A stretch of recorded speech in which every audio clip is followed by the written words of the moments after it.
Shout out sa lahat.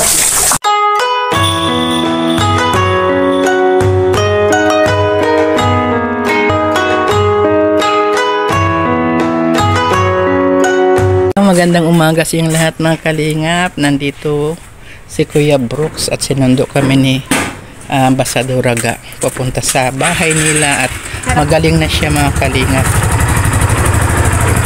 kasi may maintenance naman siya. Ayan, sumakay kami, papunta muna kami sa sentro. Nalabas na si Kuya Brooks. Kami tatlong magkapatid nagpunta muna sa sentro. Iba kami ko.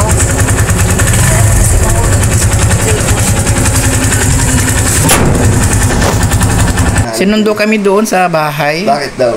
Wala, sinundo lang kami. Ni Tita Angga, oo. Gusto niya kami nandito kaya laman mo papadan yung si papa mo ay dinala sa hospital. Anong naramdaman mo kasi biglaan yun ay? Hindi, nakita ko kasi siya doon naka-live. Nakita ko yung nangyari tapos yun nga, hingal na siya. Tapos inahabol niya na yung hininga niya, bawat salita niya. And ayun nanonood ako na ng live niya. Galit nga. Lalo tapos pang nag-aalit nung nabasa niya yung mga comment. Oo, ang daming buzzer. Ang daming buzzer. Ayun na, si Tita Elena, in-update ka agad ako. Tinakungadan nila sa hospital. Kaso nasa Naga kasi ako nun. Nasa Naga ka pala. Minonitor ko na lang si Kaprom din, naka-live din. Tapos si Tita Elena, inantay ko kung ano yung update. At buti naman, nakalabas agad si Kuya Brooks at hindi naman siya masyadong, hindi man naging masama ang kondisyon niya. Pero kailangan niya mag-ingat. Kailangan niya mahirap siyang magalit. Mahirap nga, tsaka high blood na yung yata si Kuya Brooks. Bawal na siya may stress. No. Hindi talaga pag may edad na, bawal talaga ma-stress. Bawal. Kailangan ma-relax. Marami na rin bawal ni Kuya Brooks. Mahilig pa naman sa lechon. Nakailang lechon kasi dito eh. Oo nga eh. Puro lechon eh, no? Puro lechon. Buti na lang nandito. Buti na lang pumunta po kayo, no? Kinabukasan. Kayo ni Tita Angga. Kasi natatakot din kami dahil mahirap pag yung ma-stroke talaga, mahirap. Kaya nga, wala ka na rin kasi nung maliit yung baby pa, di ba? Parang kawawa. Pero malakas naman ang resistensya. Ito na mo, nagmumotor na din. Pero kailangan mag-init. Napakainit pa naman. Grabe. Kaya nung dumating dito, nung gabi umuwi agad eh. Nung gabi, sa hospital, lumabas kasi yung kuan lang, pinababa lang yung dugo niya, umabot kasi ng 200 daw. Ngayon normal na ulit. Normal na. Kaya lang matigas ng ulo ni papa mo dahil lahat, parang, lalo na mainit, sige pa rin gala eh. Dapat pahinga, tapos nagla-live pa rin. Hindi, huwag na lang siya magpa-stress. At saka yung, ang daming mga basher kasi eh. Wala naman. Hindi na natin yun makukontrol. Sa bagay. Kaya na natin sila. Mapipili mo na lang. Meron pa rin mga mababait. Sa bagay, oo. Nandun si Kalingap Rab at saka si Kuya Bal sa Cebu. Sa Cebu sila. Oo nga, nandoon yung pinsan natin na Santos Canonigo. Santos na. Ang Santos Canonigo. Yung mother niya at saka si Lola Hilismo, magkapatid, oo. Malayo na rin pala. Malayo na. Sa inyo, sa amin first cousin. Layo na sa Oo, third or fourth yata, no? Sa Cebu sila nila Tita Edna at sila Jack. Oo nga, nag-enjoy sila. Palagi naka-live si Kuya Bal. Dami na nilang travel, no? Nakakatuwa. Dapat sumama ka din. Sa susunod na travel. Oo, tama ka rin para lahat mapuntahan mo. Isa pa lang napuntahan ko Palawan. Ikot lang sa diet. Hanggang diet na lang. Diet na agad. Dapat lahat ikutin mo na habang wala ka pang asawa.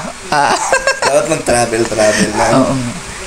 Sa buhay mo ngayon, Dan, okay lang? Enjoy ka naman? Oo, masaya ako dito na nalilibang sa mga ginagawa. No, kaysa Manila ka, mas okay dito, no?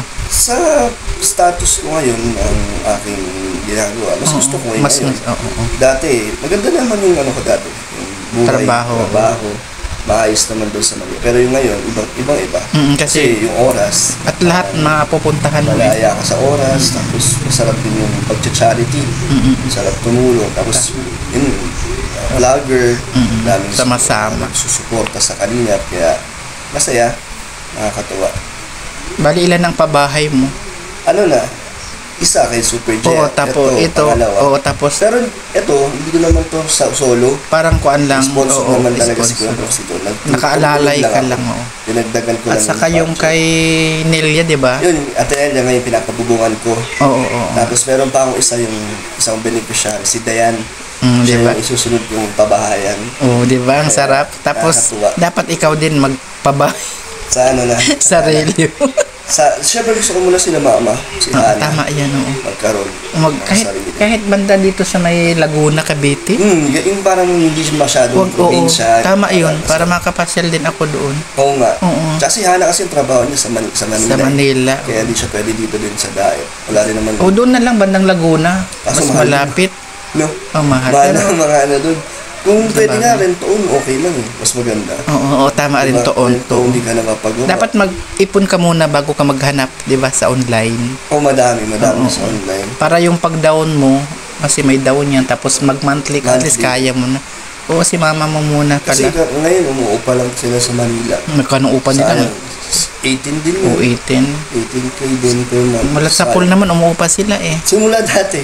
simula sa wala naman kami pool. sariling bahay doon. Di sa ba? Manila. Ang lalaki pa naman ng kuan nila, yung mga inuupahan kasi Oo, madami malaki. kayo eh. Tapos, yun, sana dito makuha. Bibigay ko yung gano'n. Parang yun na lang ang regalo mo sa Kahit mama mo. simpleng bahay lang. Yung sakto sa kanilang dalawa ng kapatid ko. Para pag si mag-asawa naman siya, nakasama si mama mo. Yun, para magkasama pa rin sila. At least babae siya, ikaw pwede ka naman may sarili na din. Okay naman ako dito. Tama So, yun. kontento na ako sa Sa buhay mo sa ngayon. meron ako ngayon. tama Kaya, yun. masaya. Ipon-ipon ka lang para lang kuan. Yung kahit papano ay meron kang pang-emergency. Yan Yeah, ang oo. importante eh. Anong lakad mo ngayon, Papa Dan? Kanina, nag-vlog ako. Tapos, pumunta ako. Pauwi ka na. Dumaan lang ako dito para... Kahit mag-isa ka, okay lang ano? Lagi naman ako mag-isa lang mag-vlog. Minsan si Ryan. Ito nasaan na si Ryan? Sa Cebu. Ay, ikaw. Si Jomar, lagi pa nasa Naga. Oo, si Mag-isa Jomar. lang ako sa apartment.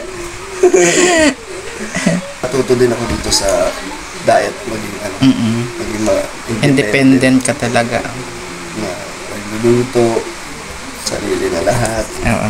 So, Elena, at tanungin natin siya konti mga kalingap yung nangyari kay Kuya Brooks nung nataranta ba siya, umiiyak ba siya, o anong nangyari sa'yo, Elena, nung bigla kasi nag-live tapos biglang huminto. Anong nangyari kasi nandito ka? Hindi, akala ko nagpa-prank na sila ng time na yun. Nagkakagulo na sila doon. Kami naman dito lang ni Aling yun. Sabi ko. Tapos may narinig ako na may susi-susi. Di, okay lang sa akin yun, baka mamaya may pupuntahan sila. Tapos nagulat na lang ako, pumasok si Ate Lorne. Natutuwa daw po talaga na sumisikip na yung dibdib ni Brooks na para may nakadagan daw na malaking bato. So ngayon, nangyari sa akin, natulala na lang ako, hindi ko alam anong gagawin. Kasi siyempre, nagkapobya na tayo eh. Kahit through video lang ang dating aksidente niya, nakakapobya na rin talaga ako. So ngayon, ang nangyari, inantay namin na kung anong update sa kanya. So ngayon, ang nangyari, pumasok kami sa loob ng kwarto ni Aling. Siyempre, nagulong isip ko kung ano nang nangyari kay Kuya Brooks. Siyempre, iniisip ko, si Alim yun ang talaga agad ang iniisip ko na bata pa si Alim yun. Huwag naman sana mangyari kay Kuya Brooks kasi ang dami nang nangyari kay Brooks na hindi maganda. So ngayon, ang iniisip ko, siyempre, pag hindi makahinga, iniisip ko, mamaya, talagang mag-aano na talaga siya sa sarili ba niya. Buti na lang, iniisip niya palagi daw si Alim yun. Kaya doon lumalakas daw ang loob niya. Yun ang kwento niya sa akin. So ngayon, pumasok kami sa kwarto, inaantay ko update nila Kaprondi. Lahat pala sila halos naiwan ang cellphone. Buti si Kaprondi may nadalang cellphone. So yung kinontak ko agad si Kalingap Dan. Sabi ko, Dan, pasensya ka nandito si Papa mo sinugod sa ospital. Yun, in-explain ko nga sa kanya. And then si Dan din tumawag kay Hana. Din si Hana tumawag naman sa akin. Sabi ko, in-explain ko rin sa kanila. Ngayon, buti na lang nag-live si Kaprondi. Ayun na, nagkaroon tayo ng update sa kanila. So mga ilang oras naman, bumalik sila dito sa bahay. Siyempre ako, takot po talaga ako. Kasi ano mangyayari sa amin ni Alim yun. Sabi ko, bata pa si Alim yun. Kaya kinakabahan din ako nung time na yun. Pero siyempre, nanalangin ako na sana makasurvive siya, gumaling. sa awa ng Diyos, binalik siya sa amin. So yun, kaya masaya ako na nakauwi siya, naging okay. Yun, magdamag ako, nagmo-monitor sa kanya. Buti na lang sila Ate Lorne nagbigay ng BP. Ayun, namomonitor namin. Tapos sabi ko sa kanya, gisingin lang niya ako pag hindi siya okay. Buti na lang nadala agad ng Team Brooks. Kasi pag once na nangyari sa kanya na pag natulog siya na hindi okay ang pangatawan niya, hindi ako marunong mag-ano sa kanya, magdala sa hospital kasi wala mang gaano sasakyan dito. So ngayon, mabuti na lang naagapan ng maaga. Nag-ano agad siya na masakit talaga yung dibdib niya na hindi na talaga niya kaya. So ngayon, napasalamat din po ako sa Team Brooks kasi andyan sila palagi, nakasupport palagi kay Kuya Brooks. Monitor sila palagi na kumusta na si Kuya Brooks. Sabi ko, ito okay naman. So ngayon, pasalamat din ako dahil maraming mga kaibigan na pupunta dito, kagaya po sa inyong mga kapatid, talagang naka-full support po kayo. Nag-alala din po kayo, lalo sa mga viewers, mga kapatid ni Kuya Brooks sa ibang lugar. Ayun, nagtawag naman kay Kuya Brooks din, nag-alala din po. So ngayon, ayan, maraming salamat sa inyong lahat. At syempre si Kalingap Dan, nandito agad pagkabukasan, pumunta agad dito sa bahay para i-ano niya si Papa niya kung ano na nangyari. So, pero as of now, okay naman po si Kuya Brooks. Thank you po sa inyong mga panalangin, mga Kalingap. Thank you, Elena, ha, at nandiyan ka kay Kuya Brooks dahil kung wala ka, mahirap ang walang kasama sa bahay. Lalo na magsisenyor na rin si Kuya Brooks, di ba? Kahit na ganyan naman medyo astig si Kuya Brooks pero mabait yan. Super mabait si Kuya Brooks, wala akong masabi. Kuan lang, hindi lang siya naintindihan ng mga tao na iba dahil siyempre hindi siya nakasama pero sa totoo talagang ang puso na ay ginto.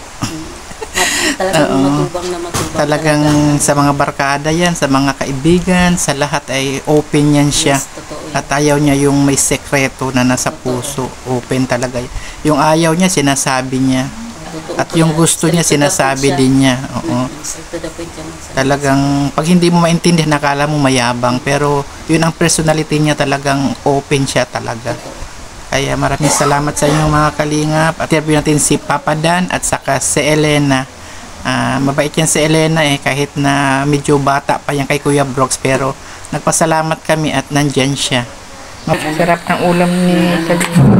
Nilutuan tayo ni Tita Angga ng adobo. Adobo yan. At ang kilawin. At saka kilawin ni Papa mo. Yan. Bawal yata ito kay Papa, no? Hindi, isda pwede yan. Pwede. Baboy lang. Kain? Sarap ng kain ni Papa Dan. Sige lang ka, Papa Dan. Lagi sila may pagkain dito pag pupunta. At saka palagi may tao dito. Palagi may bisita. Sarap pang adobo ni Tita Angga. Hindi na ikaw napunta sa inyo? Nauwi sa mama mo? Hindi. Mag-birthday nga yun Kailan? September. Oo nga pala, 60th birthday na. Kaso, hindi ko alam. Mas mauna siya si Papa mo mag-60? Punta sila dito? Nandito ka? Wala na. October? Oo. Asa ka Uwi na? na kami sa Ilocos ni Auntie Yuli mo, dadating. Babalik kayo? Hindi na. Matagal ulit. Punta pa ako ng Dubai. Wow! Sa November 10, Sino 2 nandun? weeks. Si Ate Ate Karen Karen? mo at saka si Ate Jenna. Bakasyon ka doon? Yung 2 weeks lang. Tapos Ilocos na ako. Punta na kayo next year sa Ilocos. Sabi ni Roel, ganda daw doon ang bahay mo. Uwi ka na rin. Pahinga ka na rin. Mag-ano pa ako. Gym, yun. Thank you ka Papa Dan Thank sa you. konting interview ha. Next time ulit. Oo, next time. Bye-bye. Thank you so much.